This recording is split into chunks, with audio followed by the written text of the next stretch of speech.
Here are some of my observations of Sadie's data on Lexia. I am noticing that she's not using Lexia consistently.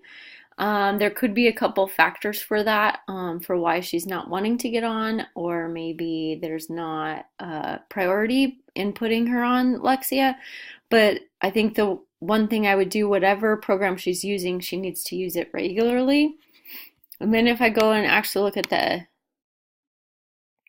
activities she's working on, I can see that there's only one activity, the silent E construction, that is causing her a little bit of difficulty. It's low accuracy and her rate is slow.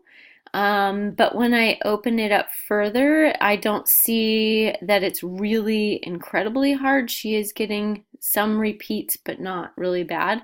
But other than that, when I look at level 8, level 7, level 6, there's some really good data here. She's not having to repeat too much. It's definitely got some repeats. Some of the repeats will be just because there's multiple levels. Like she's done 8 different levels, so she should have 8 repeats for that silent E construction.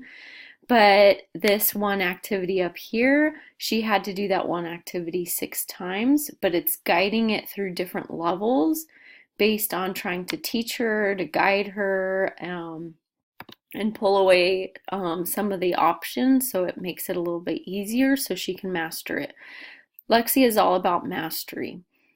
Now, when I look at her overall data, I do see it is really low for her age that she's placed at. The usage isn't very high, so therefore I would maybe suggest having her take the placement assessment again and see where it places her, and then we could also adjust it based on, without doing the assessment, just place her based on her current data with the SAI teacher or from what her mom is seeing, and just place her right directly into that level, and that would be okay as well.